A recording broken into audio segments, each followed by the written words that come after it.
Your face was frozen. Yeah. Well, I don't know if you can see it on your screen, but on my screen it shows me I've got that one little tiny bar of Wi-Fi. So Whiffy. disconnect my Where are phone. you today? Where am I? I am in Oklahoma. Oklahoma, friggin' Homa. Eric, I think is the name of the town. I don't know. Just across the border. So Eric, Oklahoma. We need to insert some train horn sounds now. Brr, brr. yeah, was that how bad was that?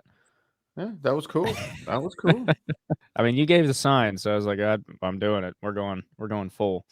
So Yeah, I don't think they believe you were actually driving that thing. They were like, "Who else is in there? Just him. what? Just him." What? That's what they said. What does that even mean? I'm I don't know. I'm a bus driving professional after this trip. That's all I'm Well, gonna say. I hope so. I was pretty surprised to run back into you, and I thought you'd made a wrong turn, was headed the wrong direction. Yeah, it was weird because the maps kept saying go to 10 west, and I was like, I don't want to go west. I should only be going east. But the route we're taking back is a little bit north and over, basically over Texas. We still went through Texas today, but not near as much as we did on the way over. Yeah, So that's a little strange, but I think you're on the route now that I took with the Ducati when I drove it back from Connecticut. did you go through Oklahoma? Mm-hmm. Just went through the top of Texas, and then did the Oklahoma City, Albuquerque, New Mexico, and then came Yeah. up through Okay. Soldier Summit into Moab. Okay. Yeah. Yeah, pretty much. I'm trying to figure out if I'm going to go back down south or if I'm going to cut through Tennessee. Because we got I planned the trip with a bit more time on the way back, so we can kind of stop and actually do some sightseeing. Maybe almost stayed at the Crater City rest Crater stop City. in New Mexico. I didn't know that was a thing. So anyway, Yeah, man. You should find one more racetrack. on the way back, Yeah, you got motorcycles in the trailer. you know, it's tempting. I was actually thinking about that today. I was like, man, if I had done the math beforehand and set this up right, I'd be doing a track day on the way back. But on the way before planning the whole trip, the only info I had was that in an RV, you shouldn't do more than 300 or 400 miles a day. And I was like, that's ridiculous.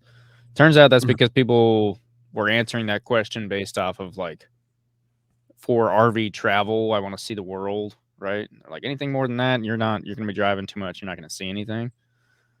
Well, I mean, we're packing 700-800 mile days here, so we're kind of just hanging out. But yeah, on the way before everything, I was like, I have no idea, if this thing will even do over 60 miles an hour, what it's going to look like. So anyway, I can vouch. It was doing pretty good. You're about 72 miles an hour there across the flats. yeah, I mean, the hills, it's old, but Yeah, I've passed plenty of vehicles I didn't think I would going up hills and wherever else. So yeah. Well, Arizona drivers, man. I wasn't used to that. Hello, Arizona drivers. But when the speed limit said 75, everybody was going 70. When it said 65, everybody was going 60. At least on my way in. And I was trying to figure that out because I'm like, that's just a guideline everywhere I've been. If it says 80, you go 90. If it says 70, you go 80, right? right. But I was having a hard time keeping the speed limit because too many cars were in the way. Which is really strange because a long time ago, I went to Arizona and like through Phoenix, I specifically remember people doing like if you weren't doing 20 over, you were getting blown down. Like we were getting passed like crazy. And I remember asking my mom, be like, why aren't you doing the speed limit? And she's like, I'm doing 10 over. And people are just flying by. I was like, oh, okay. So, well, it was slow on the way in. People were going faster on the way out. And you know what Maybe we that forgot? tells you all you need to know. Do you know what we forgot? What? The intro. We haven't forgot. I was just getting ready to say, roll the intro. Oh. All right. Well, we can roll the intro, I guess. Yesterday at one point, I was in sixth.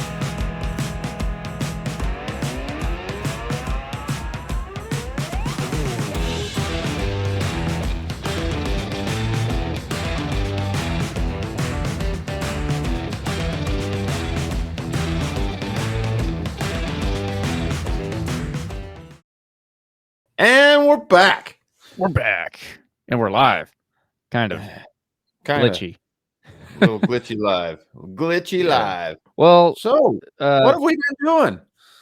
That's what I was just about to say. I was going to say the intro, we were kind of talking about Arizona, Oklahoma, Texas, driving, speeding, not speeding, always obeying the law.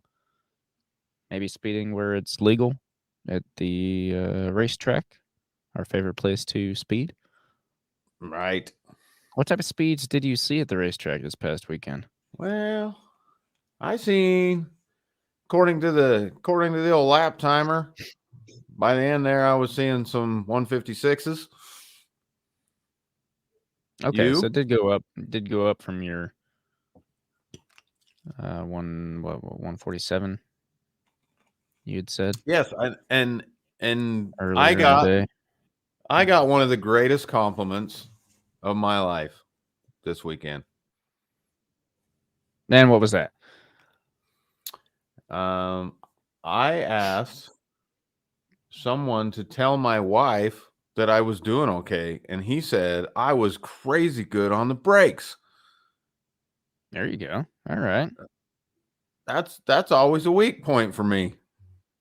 And so whether they were lying to make me feel good or not, it made me feel good. Yeah. Yeah, the brakes is my that might be my only saving grace out there, because I'm not fast by any means, but there are some times where I will outbrake some people. I get this weird trust in brakes, and I'm like, yeah, no, that's good. The bikes are fine. And this weekend for me, like I told you, was the first time I've ever actually had the back tire get kind of quarterly sideways on me coming down the straight, and then braking pretty freaking hard at the end. And I don't know, I didn't have the lap timer on the Aprilia, but I mean, it set up to 171 at one point, so who knows if that's true or not. Yeah, but you've got re-geared, so it's quick. probably off. Probably a little bit, yeah.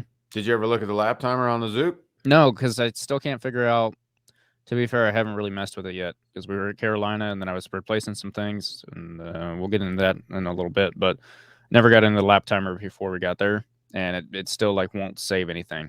Like I have like my best lap from the last session up in the top right corner, and that's it. I can't. It just says memory empty every time I pull in. So I don't know. Not sure exactly what's going on with that. I know I cleared it because it was memory full. So I hooked it up to a computer, pulled everything off, and cleared it. And then since then, it just won't save anything anymore. So who knows? That'll be my. I got to do oil change. Actually finish the other thing that we got to talk about, and then get some new parts for the Aprilia, and possibly do a thermostat on the Suzuki. I don't think so. I think it's okay. It acted fine the rest of the day. I'm just gonna look. I gotta pull all the fairings off and look around and figure out what might have happened. And clean your wheels. And clean my wheels, yeah. I've realized, again, because I was putting parts on and whatnot from Carolina Motorsports Park down to Arizona, I had like a whole of 4 days with the bike out of a trailer before I put it back in a trailer and left. When he was saying, and the rest of your bike, I got back to the pits and looked in the belly pan, and it's got all this like sand and gravel and stuff from riding it through the dirt in Carolina Motorsports Park. It's like, that's what he means. Yeah, that's pretty fair. So, yeah. Clean your bikes, people. Yeah, clean your bikes, especially your wheels. That's why you get black wheels. If you haven't ever realized, black wheels always look much cleaner. That's why you're saying it, because you've got black wheels on all your bikes, so you don't actually have to clean them. That ain't true. If you would have been paying any attention, you would have seen me pull that back tire off, clean the whole thing before I took it down there to get a new one. Yeah, that's true. You're pretty good about cleaning your stuff. I just always forget. Like I'll change a tire on the that's what happened with that green rim. All the marks on it was just my fingerprints from changing tires. Yeah, so you see me. I even had to clean the grubby fingerprints off my trailer wheels from the Walmart guy. Yeah. Well, hey, how about that Rabaconda though? After seeing it in person, what'd you think? Long silence. Any longer, the silence will need an edit. I like it. Not like actually. I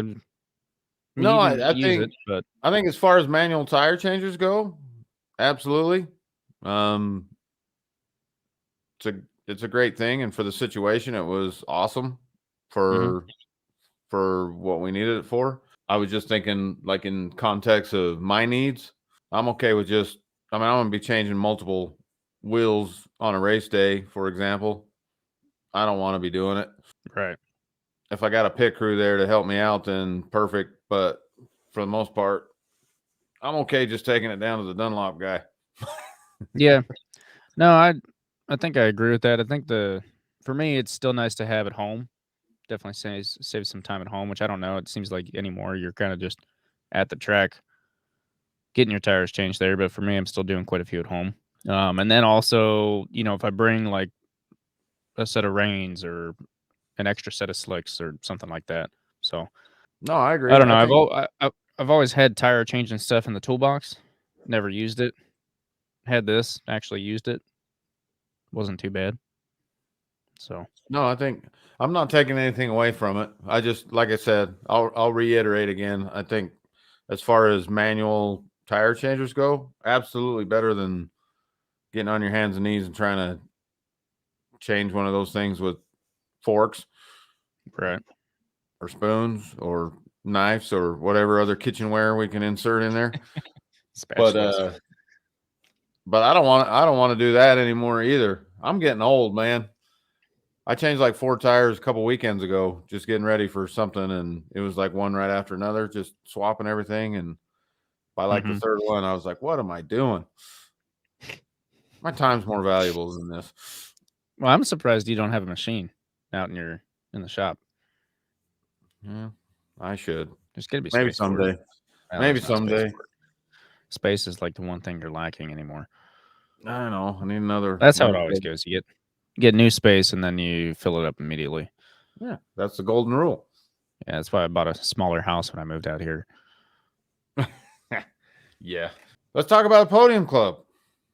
All right. I mean, we're gonna have a YouTube video coming out. We're gonna be doing a track review, so you can catch it here, you can catch it there, you can catch it in both places. But what were your thoughts on the weekend? We just, for those that haven't been following along, we just did a 3-day track day, the Track Day Massacre. Friday, Saturday, Sunday, 3 different configurations. New track for us. Sounds like a new track for a lot of people. It felt like it. Well, yeah, it did feel like it. Everybody, I was talking to when you was honking at me on the way out, that's what they were kind of stressing. They were talking about, it was a common theme. A lot of people coming to them saying, "Hey, I've never ran here. This is my first time here." A, it's a new track. B, the 2 of the track organizations. So Track Day Massacre was put on by Apex Assassins, Legion Moto, and Break Free Track Time. Brake, like pull the brakes, not brake. Not like a 80s break free, like this kind of thing. Yeah, not like that. The other type of brake. All right, the other type. I only know because I tried Googling it and it was like, this doesn't exist. And I was like, what? And I saw it. Saw it while I was down there. I was like, oh, that's why I could never find it. Okay. So, Break Free is the local track day organization, but Or Arizona. Yeah, Podium Club is in Arizona. I know we kind of talked to Arizona earlier, but just to reiterate, Arizona. But Casa Grande. Apex Assassins is based in Las Vegas. Spent a lot of time out at Chuckwalla. Legion Moto is out of Colorado. So a lot of the people that were traveling with those organizations, it was their first time there. Yeah, which makes sense. Well, where do you want to start? Do you want to start with the massacre part or just start with Podium Club part? Let's get the massacre part out of the way. All right. The massacre. All right. So the massacre was a winter track day event, as we just kind of said. 3 groups, specifically holiday track day event. So 3 groups, 3 days, 3 different configurations, nothing but motorcycling. Kind of one of the craziest setups I've ever seen, or schedules. I think we both kind of enjoyed it. Kind of other parts we didn't enjoy as much. But they ran a 4-group format, but still 20-minute sessions. So you had an A group, a B1, a B2, and a C group. And then C group just didn't get their last 20-minute session at the end of the day. And they started at 8 a.m. instead of at 9 a.m., still ended at 5. So you were just rotating your time kind of forward every time, which got confusing. But you get an hour break in between each ride, which is kind of sweet, I feel like. Sometimes I'd get back and I think me and you had slightly different opinions on that. interesting. Okay.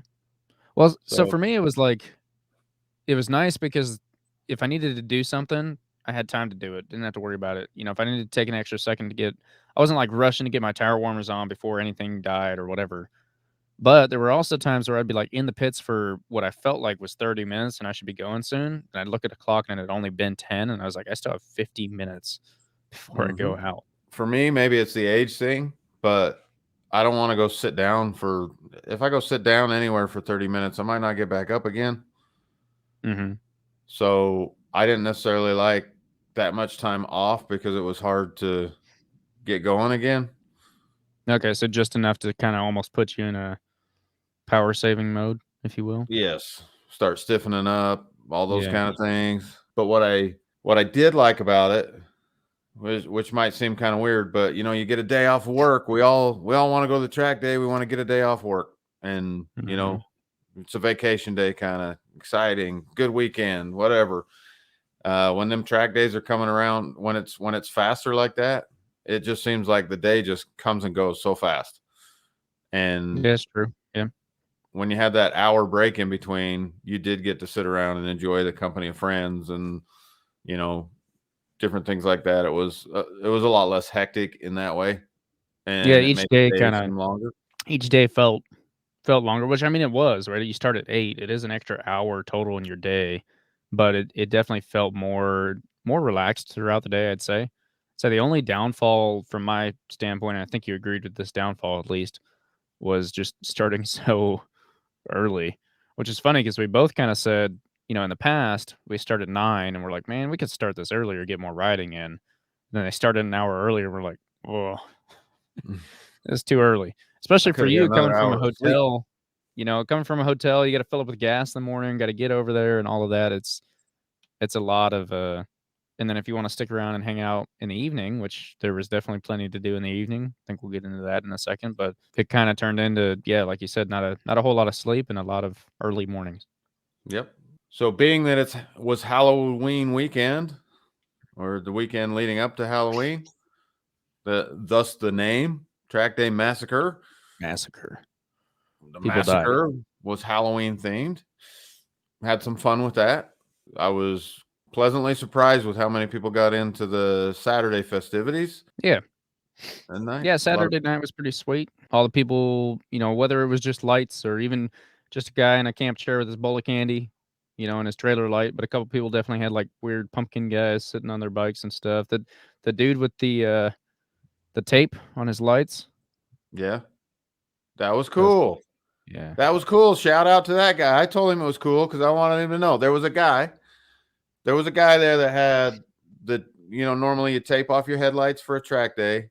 He had taped off his headlights and then he had went and trimmed out the tape, carved out the tape, so it looked like a jack-o'-lantern on front of his bike at night. Yeah, and he had to have put like orange or yellow tape underneath because the light was like coming through orangey Yeah, colored, like pumpkin colored. So He it was did a good more job. than just like a quick little, hey, I have a smiley face on my bike.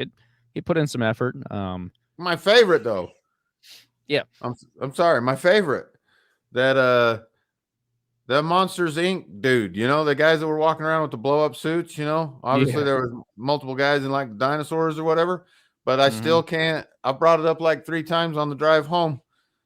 There was a guy dressed like the blue monster from Monsters Inc. or whatever. Is that right? Sully. Yeah. Yeah, that guy. Yeah, And I grew up with that movie because I'm young.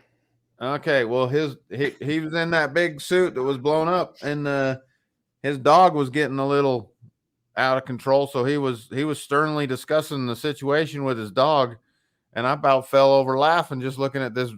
What's the dog got to be thinking? There's this giant blue monster thing that talks like his master that's telling him to knock it off and calm down. It just looked fun. I mean, my dog was kind of freaking out, like, what the hell is going on over here? So I can't imagine being, like you said, like, I know the voice, but what is this? Like, you're not, I don't know you. Yeah. Oh, yeah, that was good. Good costumes. I think everyone handled, kids coming around trick or treating. That was great. I appreciate when an event is good with the kids. I think that is very important because it takes money to do things like this, and so a lot of times, as we've noticed anyway, it's not teenagers out there. It's not young adults. Generally, it's a good mix, but there's also likely to be kids there. And if you make it kid friendly, you're more likely to get more people, right? Because if I'm married and have a family with a couple kids, and I tell the wife like, "Hey, I want to go ride motorcycles at the racetrack this weekend," she's like, "Wow, we need you here to do all this stuff," or whatever. Or anyway, if they are welcome to come, and not just welcome to come, but welcomed when they come, it makes it that much better. They're much more likely to let you go, and then the kids are Excited to be there. Yeah, excited to be there. They're from a young age. They're getting some good motorcycling and then seeing what that life is all about and get some experience on that end. So that was very nice to see. The DJ, the music, it was cool. I don't think we watched the slow drags for too long, but it looked like they actually had a good amount of people show up and do it. So Yep. the one hit that I want to give the track day groups for the event, when you pull up, there was no sign. I understand that that's mostly on Podium Club for not having a sign, but I feel like if you guys are listening, Legion, Apex, Break Free, whoever you are, for a racetrack like that where it is just so difficult, like Google Maps doesn't take you there that well. It's dark outside. There's no lights at the track to be like, oh, obviously there's a racetrack out there. Just get some of the stupid little signs you can literally buy them at Walmart, stick them in the dirt on the side of the road saying, you're going the right way. Track Day Massacre this way. Right here, or whatever it might be. I think like 3 or 4 of those signs just saying like, yeah, hey, this is it, that just said Track Day Massacre on it, would have been perfect. So, but everyone made it. We made it. Wasn't too bad. That was just like my only annoyance that first night was like, I have no idea where we're going. So, well, it's this time of year on Arizona time. They don't let you enter the track until 6 p.m. and it was already dark. Just to point that out. Would have been fine to see if it wouldn't have been dark and out in the middle of a hayfield. Yeah, that's true, because they've got the like big, shipping containers and whatnot. You can see all that, but not at night. after leaving on the last day, or just not when it's dark out and there's no lights out there. The parking lot, like, there probably normally is lights. No light. There normally is lights, but it was the massacre, so maybe they were turned off. Oh, yeah, they had to keep it scary. Effect. Yeah. You're right. All right. Well, that's enough about all that. What about the track? I mean, after what all about that, the important stuff. What about the track? Yeah. Well, I'll start off with saying that keep an eye out on the channel for the review. We're working on doing those as we get to different racetracks, and now that we're doing them. But the track, I think I was pleasantly surprised in some areas. I was pleasantly surprised on a personal level after like looking at. I only looked at a map. I had never watched videos or anything like that, but I looked at a map and been like, this is giving me like slight Roebling vibes. Like Roebling times 2, maybe, right? Like Roebling and a half, because it's got a couple more little turns and then a big straight. And so from that aspect, I was pleasantly surprised. The S's were more than what they look like on paper.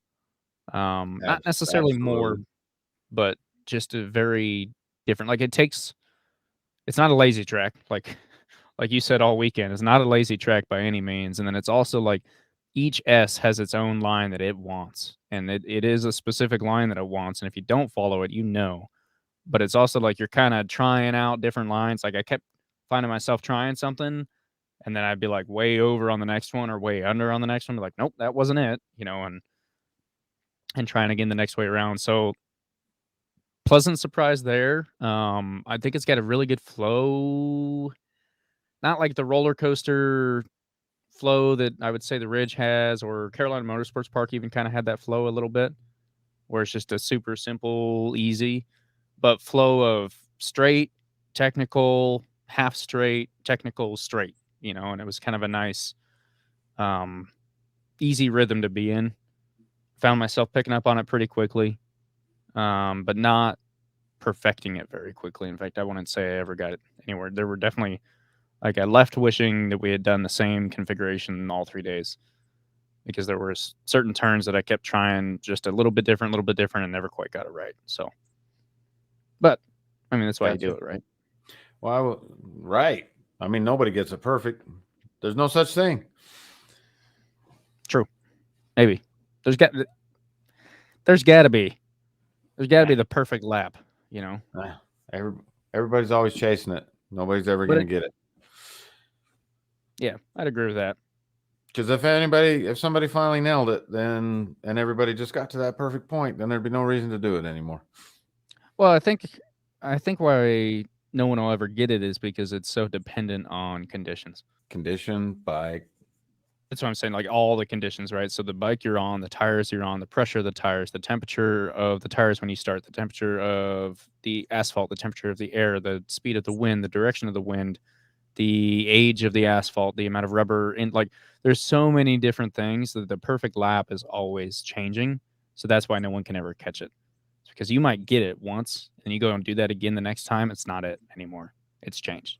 This is true. I will double down with you on the S's. Okay. Looking at it on paper, watching some YouTube videos before going there, all these kind of things to kind of prep for it, or just in anticipation and excitement. Actually going through those, much more dramatic in real life than I could have imagined from watching a video. Yeah. So not to toot our own horn, but I think that's what I'm liking about hopefully they get a little bit better, but our track reviews, that I think they should give you a little bit better understanding. So I went back and watched the one, and I was like, I can see this so much better than just like a GoPro from someone's bike. Because I remember watching at speed. Yeah, right, at speed. Because you're basically with the video, you get to do a track walk, which a track walk gives you so much more. Oh, okay, this is what it actually looks like. So, and maybe see the elevation. Anyway, sorry, not to derail you on your S's. Oh, no, you're good. Love the S's. Like I said, it took a lot of if you wanted to go fast, I mean, you could drive the track with not a lot of effort, but to go fast on the track, they forced you to really be animated, throwing the bike around to get through them. And I appreciated that, even though I'm still feeling it.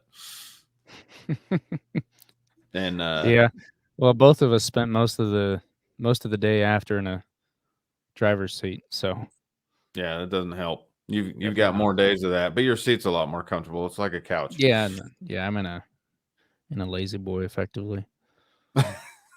Yeah, I did halfway through the day. I was like, oh yeah, I got to recline this thing. So I pulled the lever and leaned back and passed a semi, and it's like, so. Like I said, everybody. I say this about every track. Everybody should go to every track at least once, and you should go back to the ones you like. But yeah. I think people should try to experience as many tracks as they can. This one definitely makes that list. If you haven't been there, or if you're in the area, go out there and check it out. It's a great track. Seems like at least the track organizations that were there, the medical staff, it seemed well run in that aspect. They were, for the most part, pretty quick when there was an incident, getting it cleaned up, getting the next round going out. We did have an argument with one of the flag guys, not directly, but yeah. And it's my fault. I said a couple times I was going to go bring it up and be that guy. I didn't want to be a Karen, but there was a corner worker that we kept pointing out. Not the kind of corner worker you're thinking about at home. We're talking about, the flagman in a corner. Yeah, corner workers. Everyone knows there's only one type of corner worker. Sure. So at a racetrack. At a racetrack. No, that ain't true either. Outside of Las Vegas. They one of the corner workers, this would be my point of and I should have said something or whatever, but we love corner workers. They at the track, All right, we get it. The flagman. We're just gonna say flagman from here on out Okay, because the apparently you flagger can't handle guys. saying corner workers. So a lot of times they're volunteers. Well, pretty much all the time in what we do, they're volunteers on different levels of training.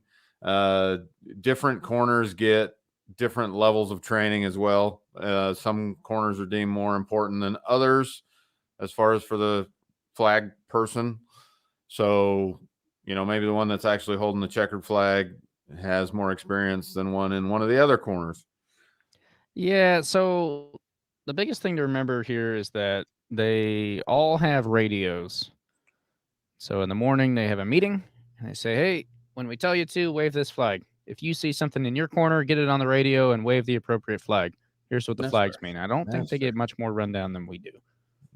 Okay, so here's something that we witnessed at this track, that there was a particular person Corner flagging, worker. particular corner worker flagging, Working the corner. that was more involved than they needed to be with what was going on. They were walking out of their corner station, standing next to the track, taking cell phone footage from Mm-hmm. a very close to the edge of the track, which I could care less about that. I'm, again, not a Karen. My problem with it is they tended to carry whatever flag they were holding out to the edge of the track with them and would just be holding it, not waving it, not holding it up, just holding it. And every time you come around the corner, here's this person standing there with a yellow flag draped down around their legs. Yep. Sometimes it was a red flag. Yeah, and the hard part here is that I didn't really realize until this weekend how much of a trigger. I'm not a big fan of saying that, but like it literally is. You're trained from your first track day that like the flags, you have to know the flags, pay attention to the flags. You get these sighting, like every day we did 2 sighting laps in the first session to go see the corner stations and see the flags, right? And standing yellow means no passing. And it also usually means that there's something going on that they don't want you to pass because there's something going on the track. So when you come around a corner and there's a dude standing there with a standing yellow, you're like, whoa, and it'll throw you off 100%. And when And you it look wasn't over to just, see, when you look to see if he's waving it, he's taking a cell phone picture of you. yeah, he's sitting there like grabbing his video footage of his buddy or whatever it might be. I don't know. Not trying to be too judgy, but there was definitely some times where I'd come around the corner and be like, what is going on? And throw me off and kind of have to reset, which really just freaks me out because I'm like, what is the guy behind me thinking when all of a sudden I stand up in the middle of a corner because I'm like looking for something ahead of me. So, Or you were going in for that super sweet pass and you see a yellow flag and you're like, whoa, and yeah, and you don't make your pass, and then, yeah. you roll off to not make the pass and cause more problems than it's worth. Like you said, not trying to make too big of a deal out of it, but that was something. I mean, we could have fixed that by saying something probably, but we didn't. Probably. We chose not to, so it progressed all 3 days. I just put it out like if you ever find yourself corner working a corner, be it at a racetrack or whatever other venue, don't send mixed signals. You know what I'm saying? Yeah, if you're gonna wear the short shorts, wear the short shorts. Don't send mixed signals. Exactly. Yeah. Yellow flag if it needs it. Otherwise, But cool. track So there was are awesome. similarities. Track was How about awesome. that asphalt? The asphalt was. I mean, we gotta talk about this because I have ran into a problem with. We've touched on it on this podcast, but I am going through tires. The new. I'm currently going through it. Right. The new Dunlop profile. Once I switched to it, I just started going through them. I mean, I'm tearing them up. I'm ruining them prematurely. I'm searching for some settings, trying to get that fixed at the other tracks that I commonly go to. But I think we talked about this on the last one, but I bought a takeoff old style Dunlop. That was the bike I showed up to this track on, assuming I would get a 20-minute session out of it, maybe, and then I'm going to throw another tire on. I go out there and I come back after one session and it's like a sandy beach. It's re-rounded correctly. The sandy beach. The sandy beach. It is beautiful.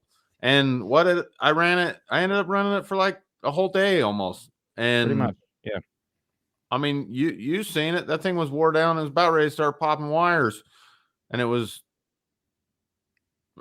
beautiful. Perfect wear pattern everywhere. Specifically the new ones, what we've seen with you is the shelving. And it's not just you, because when I went over with you to get a new set of tires, I looked and every single one in the stack had shelving. I'm like, well, you didn't go through 8 of these, so everyone else is having this issue also. And I don't know if that is there is a part of me that wants to say that it is an amateur racer problem, and that it's less gas and braking at lean than you need, maybe.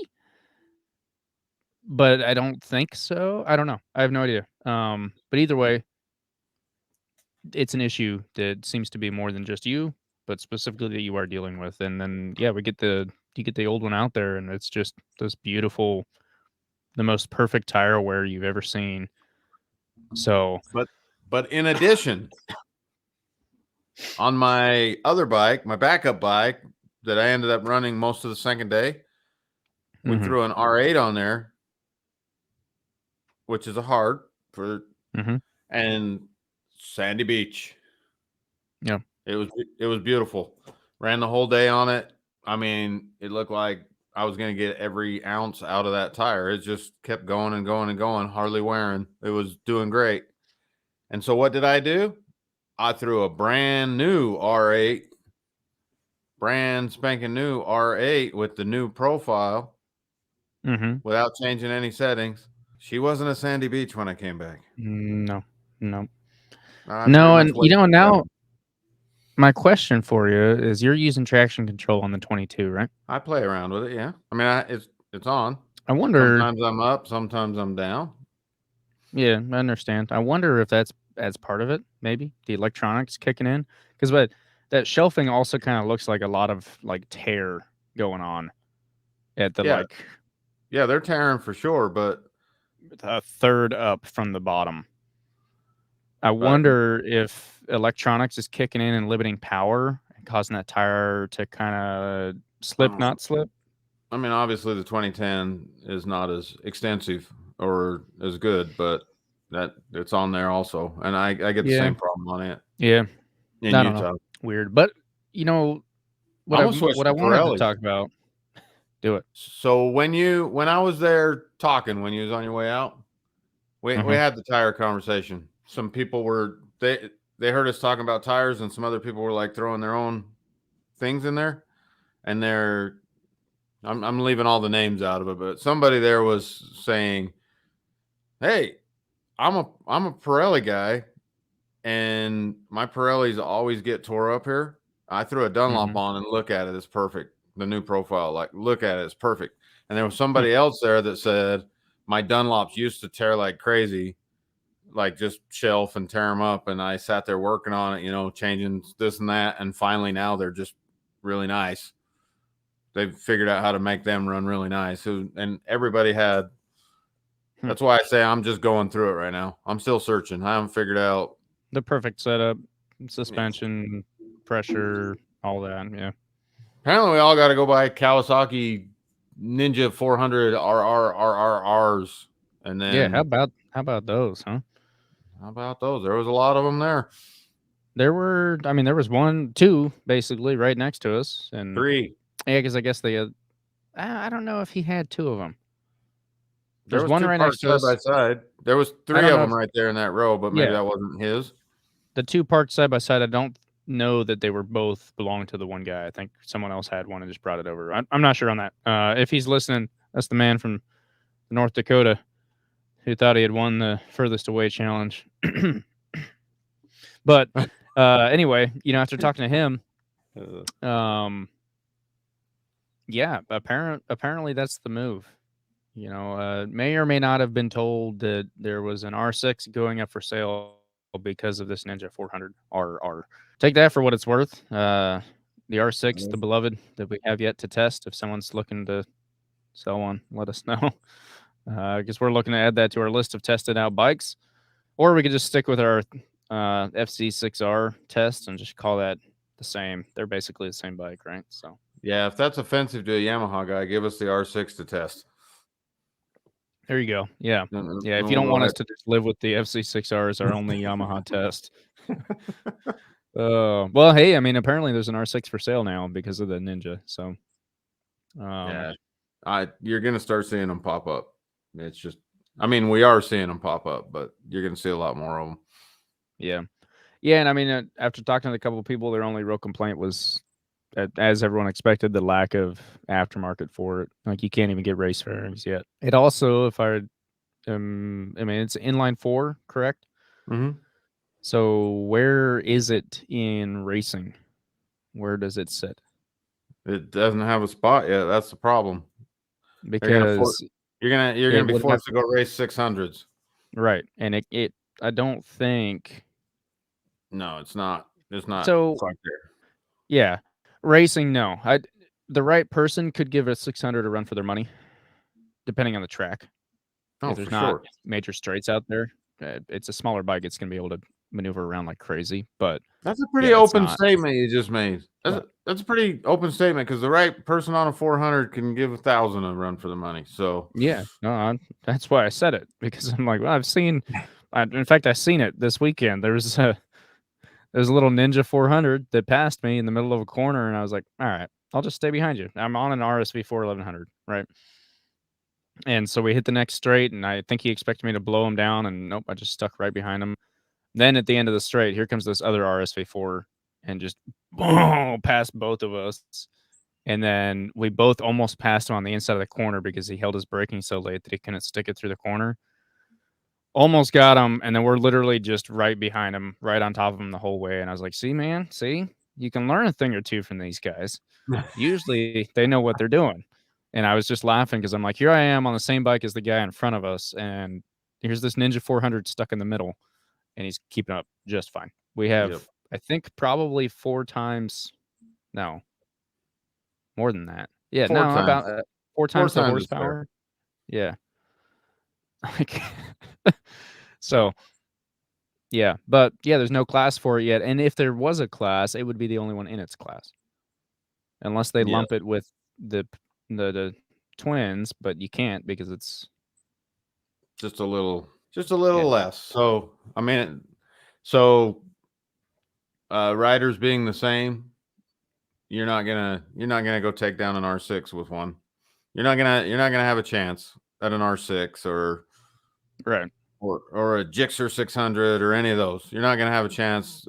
All things being equal, meaning i.e. rider, Mhm. you're not gonna have a chance. So they're a bike without a home. I really want to drive one. I hope that they sell enough of them that, you know, some of you sleepers, Honda, Suzuki, Yamaha, maybe they'll have to make something to combat it. But Yeah, we'll see. I mean, I'm interested to see.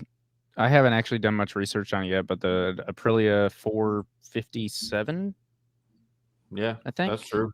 I don't remember if that's another parallel twin or if that wasn't inline 4. I don't know. But I'll have to now, after seeing the Ninja 400 RR. It's just RR, right? Yeah, I just like saying R. Yeah. And it revs out to like 16 or 17,000 freaking RPM, but it doesn't have power, so you can actually like it's kind of the dream bike that we've always talked about.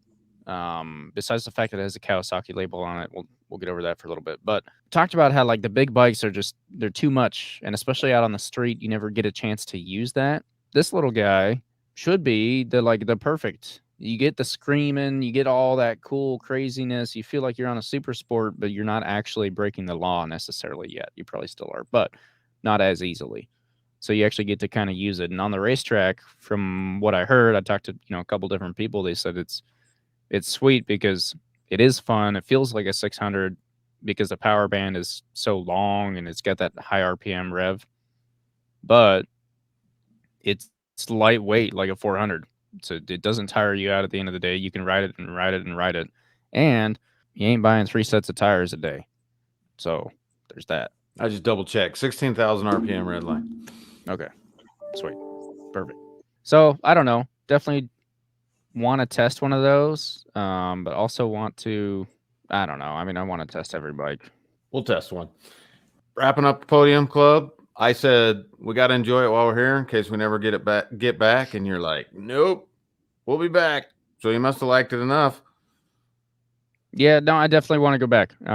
There's two reasons for that. One, I did like it enough in both directions. And on the last day, so we, just for the knowledge for anyone that wasn't there, I think most of our listeners were there, but if you weren't there, you missed out. You should have gone. But we were running counterclockwise the first day with the chicane, clockwise the second day without a chicane, and counterclockwise the third day without a chicane. I almost missed the chicane on the third day. I will say the track flows better without it, and it was exactly what I thought, which is like the first day you come over this little kind of almost blind corner. You're like, oh man, there's a chicane here. I got to go hit that. On the third day, you just come over and you do the next turn and it's easy. But the chicane allowed me to not feel so bad about the corner after it because I was already slowed down from the chicane. Whereas on the third day, I kept like going into that corner and braking super early because I was used to the chicane speed of the first day. Does that make sense? Yeah, I can see that. What you just called a super simple corner, though, that's one of my favorite corners. I like the sharp yet high speed. That's my sharp high speed knee down. That's my favorite corner. So yeah, and that was like a more than 90, right? If I remember right. Close to. It was a good one. It was a fun one. Yeah. It was a fun one. And it was, we talked about elevation. We'll talk about elevation in the review, but that was what you would consider a downhill on that. It was actually a downhill turn as well in that direction. Yeah. Yeah. I will say, I think it's the biggest reason I want to go back is that it's not one where I'm like, oh man, they're running the chicane today. I don't want to go. Or man, we're running clockwise today. I don't want to go. Every one of the configurations we did, I was like, I want to try this again. I want to improve on this. I want to try this over here, this whatever. So I definitely want to get back there. Not sure when. It's kind of a 3 or 4 day trek across the country for me. So not sure when we'll be able to do that, but who knows? But yeah, I would love to go back. And also the second reason is that the Podium Club, I was a little disappointed because in my head it had been built up to be this awesome, crazy, cool place with all this sweet stuff. And I understood that, they only finished phase 1, but like I called the track asking about RV hookups. And they're like, oh yeah, no, we don't have that in phase 1. I was like, okay. And that's when it started to kind of finally sink in. I'm like, oh, this is just a racetrack right now. There's nothing else out there. And sure enough, we show up. They did very well, I think, for what they have. Agreed. The paddock is paved. The lines are painted. There are porta potties there. They were being emptied out. The garbages were being emptied. They could have put a few more cans out, but whatever. But there were cans available to be put out. So for where they're at, they were doing fine. But I was a little let down because in my head, I built it up to be this awesome, crazy, cool facility, and it's just not there yet. Yeah. So in the desert. Yeah, I would love to go back and see that continue to gain and be better and whatever else. So, and we're rooting for them. We hope it goes according to plan or is going according to plan, and it reaches those goals, because man, if it ever gets to where those initial drawings were, I gotta move to Arizona. I gotta go buy a house out there. No, you don't have to move there. You just buy a house and then just rent it out. There you go. Well, we're doing a track review, so we've done enough. We've done enough with the Podium Club. We're doing it to death. Yeah, love the Podium Club. Thanks for having us. It was enjoyable. Real quick, the RS 457 is a parallel twin. So it's literally just a baby RS 660, which I do still also want to ride one of those. We already said we want to ride every bike, so yeah. We ain't got to list them all. I did hear an R7 this weekend that actually sounded the best R7 I have heard. I'm not going to say I liked it per se, but it sounded better than the other R7s that I've heard. So kind of interesting. Fair enough. I'll bet you haven't watched any MotoGP. Absolutely not. So should we just skip it for your benefit? I mean, if you want to talk about it, you can talk about it. I know the results. I kind of figured we have a week off this next week, so we'll just recap this race next week. Call it good for you guys since we were at the podium at the Massacre this weekend. Figured we kind of talk about that, and I got a redemption shot on the Aprilia. You know, kind of excited about that. So yeah, I was just gonna gloss over MotoGP. No one cares about it anyway. The championship's decided. Like What kind everyone of knows who's attitude is gonna that? take it. Everybody cares. Speak for yourself. I'm just saying everyone knows who's gonna take the championship. So like, doesn't even matter. This championship was decided like 6 races ago. What are you talking about? It's obvious who's gonna win. Are you in the same season? Yeah. Are you watching the same season? Or are you still watching 2019? This is 2019, right? Gosh, nobody knows who's going to win. I mean, they've got it narrowed down to a guy or two, but aside from that, it's what, down to 16 points, I think. Yeah, or 13. It's 13 because I was looking at it and I was like, "Holy cow, man! There's 3 races left." If November, I think there's only 2. No, there's 3. There's 3 sprints, 3 races. Okay. So yeah, 3 full weekends left, and I'm just like, it is going to go to the last race. I hope so. Well, I guess the second to last. Like if someone wrecked out, then it could end there. But so I will say though, just since we're just glossing over, if you don't watch MotoGP and you want to just watch a race and you don't care about championships, you don't care about any of that, you just want to watch a good motorcycle race, watch that race. How many races have we said that about this year? Well, I watch them all. You know that. I got World Superbike going right here. Yeah, but there was like Road America best superbike race ever. You have to go watch that. We've talked about 2015 Australia plenty of times. That's always our like compare this to that one. Last week Australia, you were like, you have to go watch Australia. Australia's you have to go watch all of them. Man, they're good. Yeah, I mean, and that speaks for it. Don't listen to the you have to watch just this one. Just go watch all of them. Especially right now, you can get the rest of the season for 95% off or whatever they keep sending me emails for. I don't know. Yeah, and it just pretend it's the playoffs. Yeah. Honestly, the last race, I'm willing to bet there are 3 left with a 13-point gap. These next 3 races are going to be insane. I think it's going to go all the way to the end, and that last race is actually going to like it's one of the few times that the last race of the season is the decider for the world championship. Just like unheard of because both those dudes will show up with their championship. So usually there's a rider that's so far ahead that they start planning their championship like celebration thing well in advance, right? Like Fabio a couple of years ago. Mm-hmm. And they're like, all right, they had it ready for every track. At a certain point, they're like, all right, he could take it this one. He could take it this one. He could take it this one. And then once he finally does, they're like, oh, sweet, roll it. They have to have that for 2 people right now.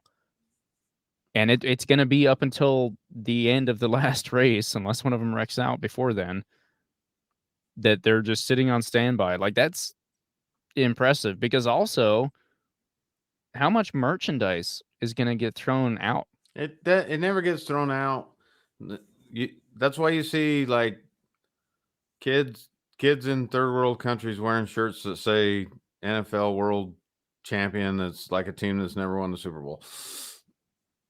Okay. All right. I'll give you that. Well, how many kids in third world countries are going to get some sweet Ducati gear this year? Because that part's guaranteed. Yeah, pretty much. Yeah. Not pretty much, just period. So it is. So, and it's almost, well, you got to watch that race the only thing Ducati doesn't get this year is Rookie of the Year, which arguably they still should. I would argue, but yeah, agreed. But they it'll be a Ducati sweep this year. Yeah. Top 3. What you gonna do? I don't know. Tell BMW to get over there. Wait keep for calling the supposed news of. You haven't called the CEO. Oh, I call them all. None of them answer. I'll call the CEO of BMW. All right, get it going. Yeah. Have that done by next week, will you? Okay. I'll get rid on it. I've got plenty of time in the car. I'll just call him while I'm in the. I guess it's not really a car, but I'll give him a call. All right. Well, on that note, No. Sorry. What? Go? What'd you say? On that note, what? Were you about to end it? Yeah, man. What do you got to say? Well, we got to talk about what it's winter time, man. What are we doing? What's the plan? Oh, we got weeks to talk about that. I'm making some Chuck Walla plans. December 15th, 16th, 17th. Okay. All right. I mean, that's what I'm doing. I'm going to get I'm my going bikes put racing. back together.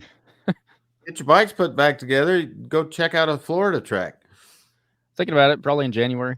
I think the hardest part is I was looking a couple weeks ago because I was like, all right, I got to find my next track day, and no one had their 2024 schedules out yet. So be kind of interesting because I know people run in Florida in January. So we'll see. Let me see. I got to figure this out. January. I don't know if that'll work for me. I mean, I'm pretty sure I got to make a trip over there in March. Maybe. I don't know. I'm also trying to figure out how I'm going to squeeze one in around April, Texas. But I'm waiting for a 2024 schedule. That's the biggest thing. I'm waiting for the schedule right now. But anyway, GIXXER needs some work. Aprilia may or may not get race fairings. I don't know. Probably not yet. But we're on the verge of that. Another couple track days. And, I told the wife I am very upset that I ever wrecked it. Specifically that I wrecked it the first time I took it to the track. Wait, isn't that just a common? Yeah. So, yeah, I mean, obviously you wreck a bike, you're upset with yourself. Got it. But the entire weekend on the Aprilia, I'd be going around a turn, pretty confident, pretty good, no issues. And then in the back of my head, it'd just be like, hey, man, this bike's just going to wipe you out right now. And I'm like, oh, come on. Like, no, everything's good. The tires are sticky. And it felt fine. But that was the weird part was when I did lay it down, it didn't feel like it was going to do that. And it was an off-camber turn, colder day, whatever. The conditions weren't there, and I'm sure that the tire made the difference. But it's like in the back of my head kind of permanently now, and it's going to take a little bit to actually. It was always in the middle of a corner. I'd be like, all right, push it just a little further, and then the back of my head would just be like, are you sure you want to do that? This thing could just give out. I'm like, oh, come on. Like, why you got to do that? I didn't have that. I shook that off in a hurry. Well, that's good. On your Aprilia. Yeah. That's good. Conveniently, you never had the other experience. Well, now what do you do? Because your fairings are damaged anyway. So the hardest part is that being a 2019 1100 factory, it's hard to find parts for, period. So I got to see if there's even race fairings available for it, or I might just be putting 2018 fairings on it. I don't know. But yeah, I agree. The weird part is that the tank is messed up. So the front fairing got all butchered, bought a new one. The side fairing isn't in the best shape, but it works well enough, right? And so I put it all back together that way. But the tank has chipped paint all over it. And that's bike. That's the thing, though, is if I put race fairings on it, when you put fresh race fairings on, you want it to look nice. You just got your BMW wrapped. It looks all nice. It's all fresh. You're ready to go. Like, yeah, after you wreck it once, it's like, okay, you can kind of turn to the duct tape and the rattle can a little bit now, and we just got to make this work now. But, when you first pull it out, it's gotta look good. It's got to impress the people. That's what I'm saying. I wouldn't put fairings on it. I just wreck what's on it off of it. I did that already. We'll do it again. I mean, at this point, you put it back together. I'm thinking maybe you just run it until you wreck it good enough. You need to put race fairings on it. The issue with that is that I could take these street pieces that are in good condition, like the headlights, and I could sell them for some good money. If I could wreck it again and they crack or get scratched up or whatever, then I just have 2 sets of Aprilia headlights that are worthless to me. We'll take the headlights out. Then I'd need something to go there, which would be no, you wouldn't. A fairing. What were you pointing out to me? What? The BMWs with no headlights. Yeah, that's not how these ones work. Okay. Trust me, I replaced it. I put a new one in there. I looked at it. So, all right. Unfortunately, it don't work like that. Otherwise, I would consider doing that. That wouldn't be a bad option, but I don't know. It's going to be interesting. There's some other things. Rear axle rod, maybe that need replaced first. So we'll get that buttoned up. We'll get the GIXXER all finished up. We never finished that story. The freaking brakes. You got a whole video about that. Yeah. be watching for the Brembos that weren't at they were there, but not on the bike at the massacre. The Brembos And we'll that go could have been. Yeah, there you go. They were, but they weren't. So, but yeah, got to get the GIXXER all back together. Go get those brakes tested. Probably head to Florida in January. I don't think I can come out to Chuck with you in December. So you have fun with your new friends. What kind of crap is that? What do you mean? Nothing. I hooked you up, man. I gave you a family. Really? And you have taken the family and ran away with it. So, yeah, that's another story. Okay. Okay, now are we done? Yeah, we can be done. I don't know why you're trying to rush that. You know, this is lyrical genius over here that you're just trying to rush. I know that's not the right word, but it sounded right. So do the like, subscribe. It felt right in the heart. Oh, do yeah. the like, all right. subscribe thing, and let's get out of here. If you're still here and listening, make sure you like our video. Throw some comments down. Let us know what you want us to do in the winter. We're about to run out of MotoGP to talk about. Sounds like we're still going to try and keep it a little busy, but if you just hear us talk about, well, today in the garage, I changed the oil on the Suzuki, we can't really do that for an hour. So throw us some ideas. We got a Harley episode coming up. It's finally going to be time for that. So those of you that hate that lifestyle or whatever and are going to go unsubscribe from the channel, sorry, it's going to be there. The rest of you, be looking forward to that. Might find some off-road people to talk about. Absolutely. Possibly. I think it's going to be kind of interesting to see that side of the world. I'm not as familiar with that as you, so it'll be kind of cool for me. Yeah. Throw some comments what you would like to hear about, or if you think we're just doing great, go ahead and throw it in there. If you were at the massacre, fist bump in the comments down below. Hit that like button. Subscribe to the channel. The flag guy. Tell us if you agree with the flag guy problem. Yeah. Let us know on the flag guy. I don't want to get the flag guy in too much trouble, but that flag guy needs talked to. He cannot flag like that. The corner worker. He's got to wear longer shorts or something. Yes. Anyway. Okay. Subscribe, download, whatever it might be on your platform. We love you. Thank you. See you next time. Till next time.